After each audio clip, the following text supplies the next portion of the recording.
क्यों नहीं? फिर परंपरा है ना, वो भी हमने देवता से किया प्रार्थना, लेकिन उसका भी सूक्ष्म रूप देखेंगे, लेकिन चक्कर नहीं छूटेगा। कहीं आप इसलिए तो नहीं पूछ रहे हैं गड्ढे पड़े हैं? प्रशासन में उसमें पूरा सहयोग करे। आप कह रहे हैं कि 100 आदमी कैसे खींचेगा? अगर बढ़िया रखेंगे ग्राउंड को तो निश्चित रूप से खींच पाएंगे। अगर ऐसे गड्ढे पड़े रहेंगे नीचे से लेकर ऊपर तक तो रथ धसेगा, तो फिर तो खींचने के लिए आदमी बुलाना पड़ना कोई, वहाँ कोई और क्या करेंगे? कोई अशुद्ध तो कुछ नहीं है। इसीलिए क्योंकि रथ यहाँ से निकलना है, यहाँ वो पीपल था, उसका भी हमने बड़े ठीक तरीके से अपने जो परंपरागत तरीके से उसका निर्वहन कर दिया। खींचने की बात है, आप भी जानते हैं कि ज़्यादा लोग हो तो हमारे को सिर दर्द होती है।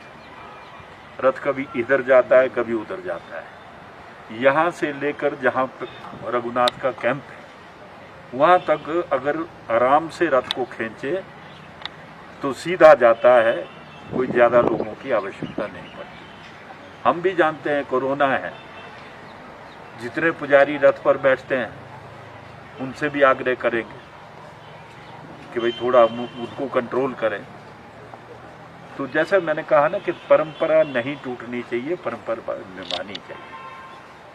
अब देवताओं की अपनी अपनी परंपरा है, उनसे हम सिर्फ निवेदन कर सकते हैं कि उसको सूक्ष्म रूप से वो निभाएं। हाँ सर, गोली कांड हुआ था, और जब यहाँ आपको पता है कि जो ग्राउंड में अगर कोई किसी प्रकार की हत्या हो तो जब तक उसका निवारण नहीं होता तो तब तक देवता यहाँ नहीं आते। आपके सामने जीता जागता सबूत है, अभी पीपल कटा। क्यों काटा?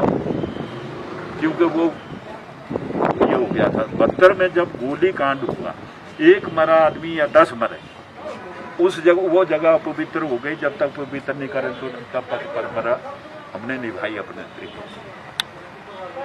आपको मैं कह रहा हूं कि रघुनाथ की रथ यात्रा सूक्ष्म रूप में होगी, बड़े रूप में तो कर नहीं सकते। लेकिन साथ में ये भी मैंने कहा कि मैं देख रहा हूं कि कबाड़ियों की लाइन में 200 से ज्यादा आदमी जुड़े हुए हैं, तुम कुछ नहीं कर पा रहे हो। ये भी तो सच्चाई है। कबाड़ियों ने तो अपनी दुकानें खुली कर दी हैं।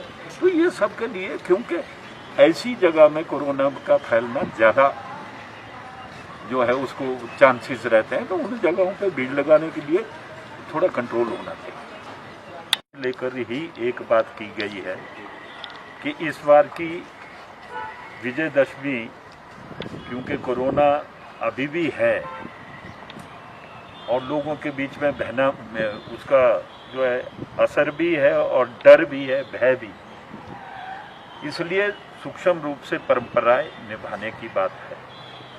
अब ये परंपराएं किस प्रकार से निभाई जाएंगी, रथ यात्रा की बात हुई है, लेकिन जो सरकार के दिशा निर्देश है उनका अनुपालन करते हुए होगा।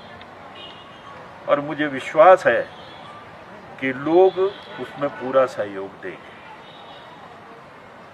और जहाँ तक देवी देवताओं की बात है, उनसे भी प्रार्थना है कि वो रक्षा रखें ताकि ये विजयदशमी की जो परंपरा है ये टूटे ना। और देवता से ये भी प्रार्थना करते हैं कि अगर इस बार का विजयदशमी का उत्सव शांतिपूर्वक उसका निर्वहन हो गया